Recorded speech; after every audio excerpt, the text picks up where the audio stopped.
चलिए अब आपको लेकर चलते हैं यूपी के चंदौली, जहां एक जगह है जहां कभी दहशत का आलम रहता था, लेकिन अब यहां पर पर्यटकों की बहार है। यहां एक खूबसूरत झरना है जो पर्यटकों को अपनी ओर आकर्षित कर रहा है। बिल्कुल, और खास करके बरसात के सीजन में यहाँ की छटा देखने ही लायक होती है, इसलिए इन दिनों यहाँ पर्यटकों की अच्छी खासी संख्या देखी जा रही है। और खास बात यह है कि झरने वाले इस इलाके को पर्यटन स्थल के रूप में विकसित किया जा रहा है।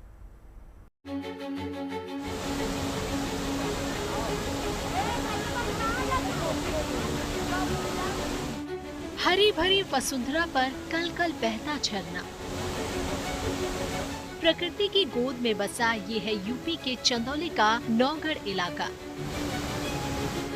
मैदानी इलाके में पहाड़ों जैसी खूबसूरती का आनंद लेने के लिए ये इलाका बहुत ही मुफीद है। यहाँ चंद्रप्रभात सेंचुरी और जंगलों के बीच मौजूद ये राजदरी वाटरफॉल लोगों को अपनी ओर खूब आकर्षित कर रहा है। यही वजह है कि यहाँ पर्यटकों का तांता देखने को मिल रहा है। बाबा विश्वनाथ की नगरी वाराणसी से करीब 60 किलोमीटर और चंदौली जिला मुख्यालय से 55 किलोमीटर की दूरी पर स्थित ये वाटरफॉल खासकर बरसात के मौसम में सैलानियों की पहली पसंद बन चुका है। वीकेंड पर यहाँ पर्यटकों की भीड़ लग रही है। यहाँ की मनमोहक छटा का दीदार कर रहे लोगों के चेहरे खिल जाते हैं। तस्वीरें हम पहले आपको दिखाते हैं किस तरह से यहाँ पर ये वाटरफॉल है और कल-कल बहता झरना लोगों को बरबस ही अपने तरफ आकर्षित करता है। बारिश के दिनों में जबरदस्त जो है यहाँ पर पर्यटकों की भीड़ होती है और लोग यहाँ पर पिकनिक मनाने के लिए आते हैं। विशेष रूप से वीकेंड में यह भीड़ बढ़ जाती है। आप देख सकते हैं हमारे चारों तरफ यहाँ पर जो है पर्यटक ही पर्यटक दिखाई दे रहे हैं। बहुत ज्यादा बदलाव हुआ है। आज से 15-20 साल पहले यही वो जगह था जहाँ पे 3 से 4 बजे के बाद से यहाँ पे पुलिस और जो लोग थे वो एक्टिव हो जाते थे कि आप लोग जल्दी से निकल जाइए। एक वक्त था जब यहाँ पर नक्सलियों की धमक सुनाई देती थी, लेकिन आज सरकार के प्रयास की वजह से यहाँ पर दूर दराज से पर्यटक आते हैं और इस झरने का आनंद लेते हैं और पिकनिक मनाते हैं। ये वो इलाका है जहाँ कभी दहशत का साया था, लेकिन अब इस वाटरफॉल को देखने के लिए न सिर्फ यूपी बल्कि बिहार समेत दूसरे राज्यों के लोग भी यहाँ बेखौफ होकर आ रहे हैं और यहाँ की दिलकश छटा का पूरा लुत्फ उठा रहे हैं। राजदरी वाटरफॉल के पीछे चंद्रप्रभा डैम है, जहाँ से ये वाटरफॉल में पानी आता है।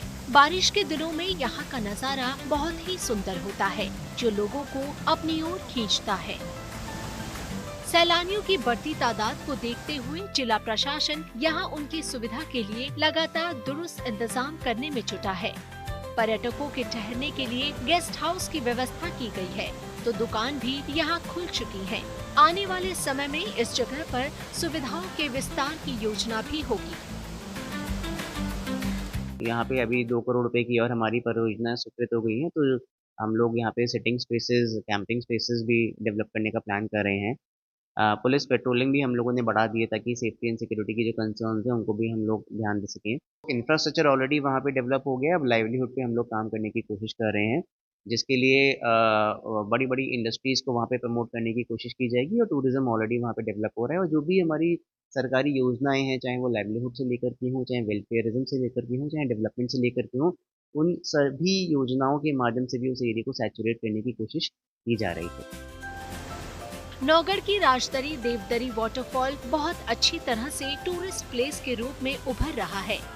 यही वजह है कि यहाँ करीब 4 करोड़ रुपए की लागत से हट्स, ऑडिटोरियम और कैंटीन सब खोलने के साथ ही बैरिकेडिंग भी कराई गई है। यहाँ टूरिज्म और फॉरेस्ट डिपार्टमेंट की मदद से विकास पर पूरा ध्यान दिया जा रहा है, ताकि पर्यटकों को किसी तरह की असुविधा का सामना न करना पड़े। चंदौली से उदय गुप्ता की रिपोर्ट, गुड न्यूज टुडे। अब खूबसूरत वादी में आपको लिए चलते हैं जहां पर्यटक मौसम का लुत्फ उठाते नजर आ रहे हैं। श्रीनगर आपको लिए चलता है जहां पर खास तौर पर शिकारा का मजा लेने, उसकी सैर करने पर्यटक पहुंच रहे हैं। और देखिए, बारिश ने यहाँ के मौसम को और ज्यादा खुशनुमा बना दिया है। आसमान से गिरती फुहारों के बीच शिकारा की सैर उनके लिए सोने पर सुहागा की तरह आई है।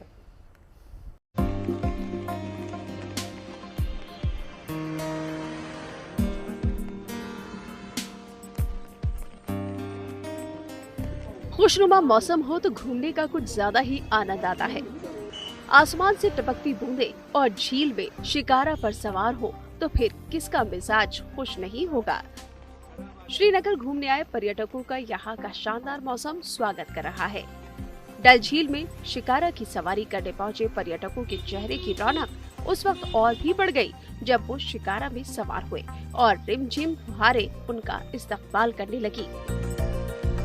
डल झील में शिकारा पर सैर करते हुए पर्यटक यहाँ के नजारों का जी भर कर दीदार करते नजर आए और यहाँ की हसीन वादियों को यादों के तौर पर अपने मोबाइल के कैमरे में उन्हें कैद करना भी नहीं भूले। झिमझिम बारिश हो रही है, इसमें आनंद ले रहे हैं हम लोग। कल ही का हम लोग आए हैं बर्फानी से घूमकर। तो कहाँ घूमने जाएंगे आप? अभी जाएंगे माता वैष्णो देवी के दरबार में, हाजिरी लगाएंगे। यहाँ के दिलकश नज़ारे हर किसी को अपनी ओर आकर्षित कर रहे हैं। यही वजह है कि यहाँ मौजूद पर्यटक कह रहे हैं कि यहाँ हर किसी को आना चाहिए। इतनी सुंदर वादियां हैं, नजारे हैं इतने अच्छे कश्मीर के, सबको आना चाहिए, एक बार जरूर विजिट करना चाहिए सबको। बहुत बढ़िया लग रहा है, यहाँ पर सबको आना चाहिए घूमने के लिए एक बार जरूर। डल झील में शिकारे पर सैर करने के दौरान लोग खान पान का भी खूब लुत्फ उठा रहे हैं। पर्यटकों की आमद से श्रीनगर में खूब चहल पहल दिखाई दे रही है। इससे शिकारा वालों के साथ ही यहाँ के दूसरे कारोबारी भी बेहद खुश नजर आ रहे हैं। Bureau report, good news today. सावन का महीना और भोलेनाथ के भक्तों की टोलियां सड़कों पर नजर आ रही है। आस्था के रंग, श्रद्धा की छाव और कावड़ की गूंज, कहीं रथ जैसा भव्य डिजाइन तो कहीं रंगीन लाइटों से सजी कावड़। हर कावड़ अपने आप में आस्था की एक चलती फिरती तस्वीर बन चुकी है। और देखिए, सावन के शुभ माह में कावड़ यात्रा सिर्फ एक परंपरा नहीं बल्कि वो रास्ता है जो भक्तों को सीधा भोलेनाथ से जोड़ता है। तो चलिए आपको लिए चलते हैं इस भक्ति के कारवां में, जहां हर कदम पर भक्ति है, हर कावड़ में चमत्कार है।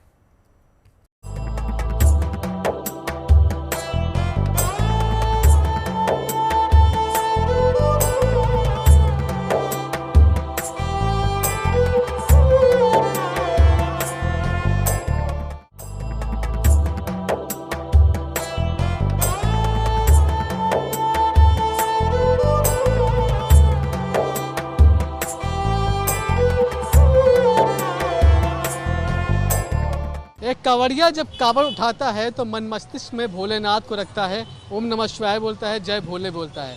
हमें ये कांवड़िए मिले हैं, एक टोली है पूरी, और इनके कांवड़ में एक बहुत खास बात है। आप देखेंगे तो आपको शिव परिवार दिखाई पड़ेगा तो ठीक है, लेकिन यहाँ पर आप देखते हैं तो आपको दिल्ली की कालका माता का भी फोटो दिखाई पड़ता है। अमूमन कालका माता का फोटो आपको दूसरे कांवड़ में दिखाई नहीं पड़ता है, लेकिन ये टोली जो कि दिल्ली से चली थी, हरिद्वार पहुंची है, जल लेकर वापस आ रही है, उनकी कांवड़ में आपको कालका माता भी दिखाई पड़ती है। क्या नाम है आपका? अंकित। तो अंकित जी, कालका माता तो हमने किसी और कांवड़ में देखी नहीं, आप लोग क्यों रखकर चल रहे हो? हमारा शुरू से कालका माई का भाव है, हम कालका मंदिर के हमारी कुल देवी में पूजी जाती है, तो हम कालका माता को लेकर आते हैं हर साल। हाँ जी। तो जल किन के नाम से उठाते हो? ये कहाँ भोले शंकर के नाम से उठाते हैं जल, लेकिन माता को साथ लेके चलते हैं। हम माता को साथ लेके चलते हैं। उनके बिना कोई काम शुरू नहीं करते? नहीं, सबसे पहले माई आती है, फिर उसके बाद काम तो होता है। जो जल लेकर आप लोग आ रहे हैं वो सिर्फ भोलेनाथ के ऊपर जाएगा या फिर माता के पास भी जाएगा थोड़ा बहुत? नहीं, ये तो महादेव का सुरूर है ना, महादेव का नाम का जल लेकर आ रहे हैं, महादेव की तो वो करके ला रहे हैं। हम तो अपना जलवल जो भी लाना है महादेव के नाम से ला रहे हैं। ये तो माता रानी का आशीर्वाद है, महामाई के नाम से गुणगान करते हैं हम तो। कुछ भी कालका जी के नाम से हमारा स्टार्टिंग हो रखा है और कालका के नाम से ही हम पालकी में लगा के लाते हैं हर साल जी। कितने साल से आ रहे हो आप लोग जी? कितने साल से? 17वीं कांवड़ है ये। 17 साल हो गए। 17 साल हो गए। कितने लोग होते हैं साथ में? हर टाइम बदलता रहता है, कभी 25, कभी 30, कभी 40, ऐसे होते रहते हैं। इस बार कितने? इस बार 30 है। 30 है। तो ये 30 सब परिवार के लोग हैं या फिर मोहल्ले के लोग हैं? हाँ, परिवार के, कुछ परिवार के, कुछ मोहल्ले के भी हैं, सारे एक ही परिवार के हैं। सारे एक ही परिवार। हाँ जी। तो आप अगली बार जब लेकर जाएंगे तब भी माता साथ रहेंगे? माई तो साथ में रहती है, माई कहीं नहीं रहती, माई साथ में ही रहती है हमारे, और हर काम में रहती है माई। ठीक है। तो ये कांवड़िए हैं और ये बता रहे हैं कि जब भी कोई काम करते हैं तो कालका माता को ये कुल देवी मानते हैं और इसी वजह से आप इनकी कावड़ में कालका माता का फोटो देखेंगे, जो कि अमूमन आपको किसी कावड़ में देखने को नहीं मिलती। का कहना है कि माँ सबसे ऊपर है, उनके बिना हम कोई काम शुरू नहीं करते। तो सावन में कावड़ के महीने में सिर्फ भोलेनाथ को ही नहीं, लोग अपनी कुल देवी कालका मैया के नाम की भी जो भक्ति शक्ति है वो दिखा रहे हैं। कावड़ में भोलेनाथ की टोली जब चलती है तो उनके अलग अलग रूपों को लेकर चलती है, और ना सिर्फ अलग अलग रूप बल्कि उन रूपों का जो विशाल अवतार है उसको लेकर चलती है। हम मौजूद हैं NH24 पर। यहाँ पर आप देखिए कि दिल्ली के कुछ कांवड़िए हैं जो कि लगभग 12 फीट की ये जो मूर्ति आप देख रहे हैं, जो महाकाल का रूप आप देख रहे हैं, उसको लेकर ये चल रहे हैं। हर साल ये कुछ न कुछ नया करते हैं। इस बार 12 फीट के महाकाल लिए हैं और उनको लेकर ये चल रहे हैं। हरिद्वार से आ रहे हैं जल लेकर, यात्रा लगभग पूरी होने वाली है। क्या नाम है आपका? मेरा नाम राहुल सोनी है। राहुल जी, इस बार क्या क्या खास है आपकी कांवड़ में? इस बार हमने महाकाल रूप में अपने भोले जी को लाए और शिवलिंग है इसके अंदर। शिवलिंग के अंदर जल निकलता है, लाइटिंग के काफ़ी, लेकिन रात के लिए सारा लाइटिंग का ही काम है सब कुछ इसमें नया। कौन कौन है आपकी पालकी? हमारी पालकी में कम से कम 18 मेंबर है। नहीं, भगवान में कौन कौन है? वो गुरु भगवान में हमारे हैं, ये गणेश जी है, नंदी, और ये कार्तिकेय भगवान है, और वो नंदी जी है, और वो वाल्मीकि जी है, और महाकाल रूप में हमारे शिव जी है। तो इतना भारी ये आप खींचते हो आप लोग, कितने दिन की यात्रा थी? ये हमारी 10 दिन की यात्रा थी। 10 दिन की यात्रा? हाँ जी। चढ़ाएंगे जल?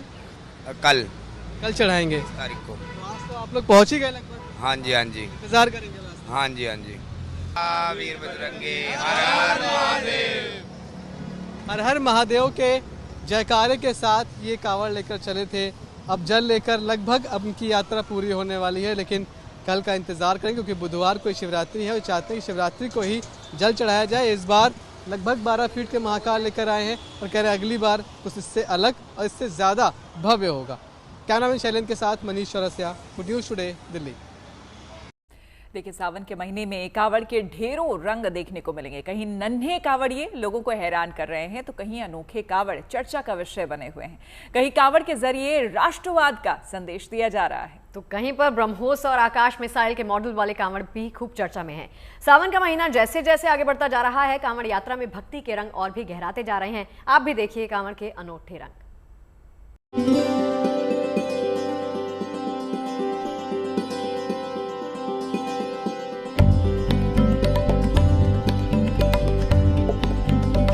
सावन का पावन महीना और हर तरफ भोलेनाथ की जय जयकार।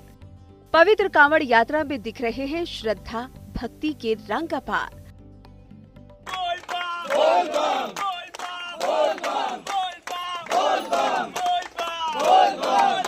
भगवान भोलेनाथ के प्रिय महीने सावन में अनंत भक्ति के साथ कांवड़िए अपनी यात्रा को आगे बढ़ा रहे हैं।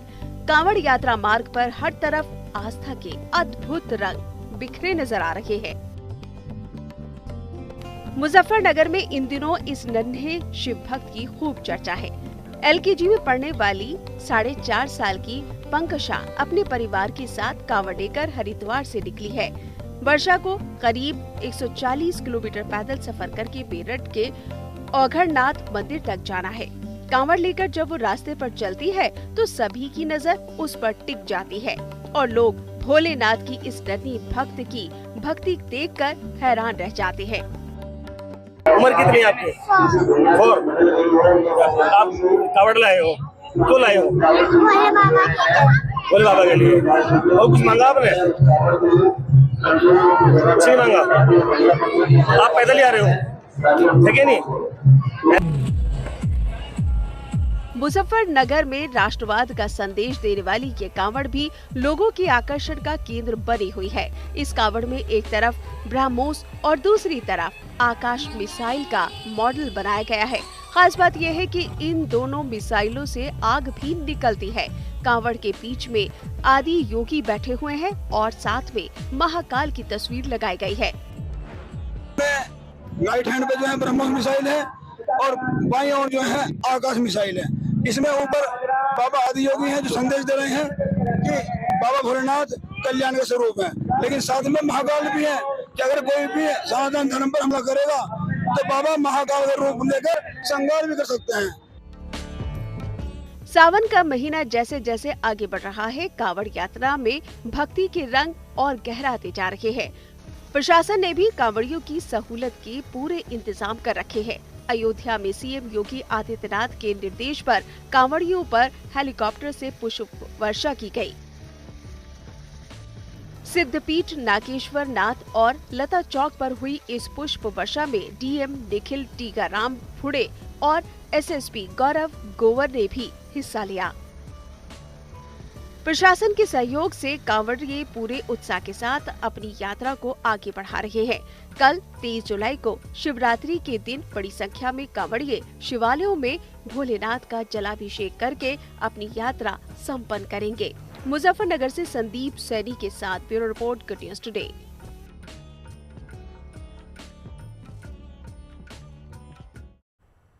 चलिए अब आपको ले चलते हैं प्रयागराज, जहां के प्रसिद्ध लेटे हनुमान मंदिर का भक्त एक अलग ही रूप में दर्शन कर रहे हैं।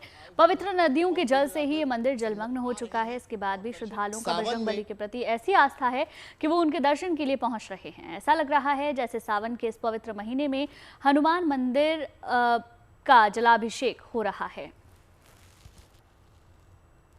पूरा मंदिर परिसर गंगा यमुना के जल में समाया हुआ है, लेकिन तब भी हनुमान भक्त यहां पहुंचकर दर्शन कर रहे हैं। मंदिर के गेट पर ही सही माथा टेककर पूजा अर्चना कर रहे हैं। श्रद्धालुओं का कहना है कि चाहे कुछ भी हो जाए, मंगलवार के दिन वो बजरंगबली का दर्शन कर उनका आशीर्वाद लेने आएंगे ही। प्रदेश में बाढ़ का सितम है। गंगा यमुना वरुणा उफनाई हुई हैं। बात चाहे काशी की हो या प्रयाग की, हालात एक जैसे ही नजर आ रहे हैं। हम इस वक्त प्रयागराज में हैं और सुप्रसिद्ध लेटे हुए हनुमान जी मंदिर में हैं। सबसे पहले आप दर्शन कीजिए बजरंगबली के, जिनको माँ गंगा ने स्नान कराया है। हर सावन में माँ गंगा पवन पुत्र को स्नान कराने मंदिर परिसर में ही नहीं दाखिल होती हैं, बल्कि अंदर जहां बजरंगबली विराजमान हैं, लेटे हुए प्रारूप में हैं, वहां पर पहुंचती हैं और उनको गंगा स्नान कराती हैं।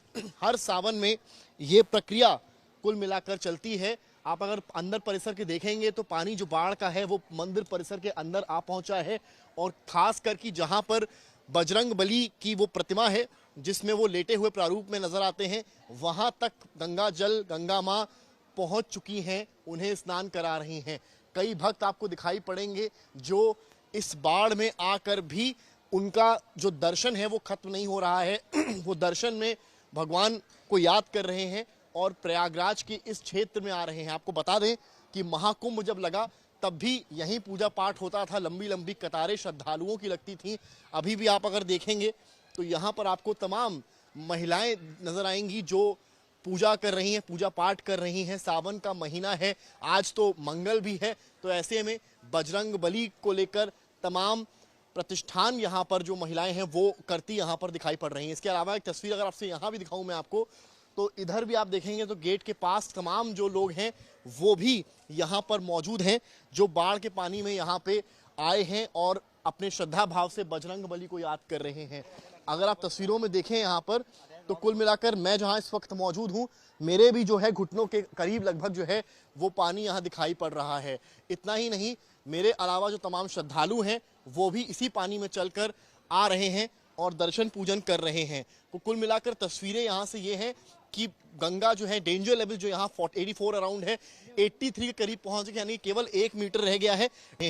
परिसर में किस तरीके से पानी अंदर पहुंचा हुआ है, और बाकायदा महिलाओं को देखेंगे तो पूरे जो प्रतिष्ठान होते हैं उनका पालन कर यहाँ पर पूजा पाठ कर रहे हैं और स्मरण बजरंगबली का यहाँ पर कर रहे हैं। माता जी, आप यहाँ पर आई हुई हैं, बजरंगबली की पूजा कर रही हैं, इतना बाढ़ का पानी है, परेशानी हो रही है? कोई परेशानी नहीं है। श्रद्धा भाव सब सर्वोपरि, सब सही है, सब सही है। आप मैं देख रहा हूँ पूरा आपका घुटने के बात नहीं, सूख जाएगा। भगवान का दर्शन बस हो जाए, भगवान का दर्शन हो जाए। तो देख सकते हैं आप, भगवान का दर्शन हो जाए, ये कामना यहाँ के आए भक्तों की है जो इस बाढ़ के पानी में यहाँ पर आए हुए हैं। और कुल मिलाकर संगम के पास का ये इलाका है जहाँ हमने आपको दिखाया कि किस तरीके से मंदिर परिसर में तो पानी चला ही गया है, उसके अलावा भी, उसके बाद भी केवल यहाँ के ही नहीं बल्कि साउथ से भी आए भक्त इसी पानी में आकर बजरंगबली के दर्शन कर रहे हैं। कैमरामैन नीरज कुमार और सहयोगी पंकज के साथ समर्थ श्रीवास्तव, प्रयागराज। और अब आपको एक ऐसे कलाकार से मिलवाते हैं जिनकी बनाई तस्वीरें उसके हुनर का किस्सा कह रही हैं। इस दिव्यांग की कला आज युवाओं के लिए मिसाल बन गई है। और ये कलाकार पेंटिंग से लेकर टैटू बनाने में माहिर हैं, लेकिन सावन के महीने में सबसे ज्यादा महादेव के टैटू की मांग है और भोले के भक्त महादेव का टैटू बनवाने के लिए यहाँ पर आ रहे हैं।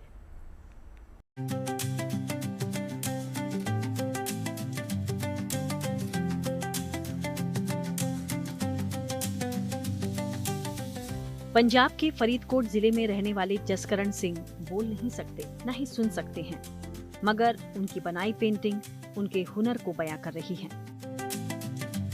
अपने इसी हुनर के बल पर जसकरण ने एक नई मिसाल कायम की है। इस युवा की बनाई पेंटिंग्स लोगों को आकर्षित करती हैं, या यूं कहें कि उनका मन मोह लेती है। जसकरण का हुनर ऐसा कि सावन के महीने में तो महादेव के भक्त टैटू तक बनवाने के लिए लाइन लगाए खड़े रहते हैं। बोल नहीं सकता, सुन नहीं सकता, पर हुनर बहुत है देखो जी।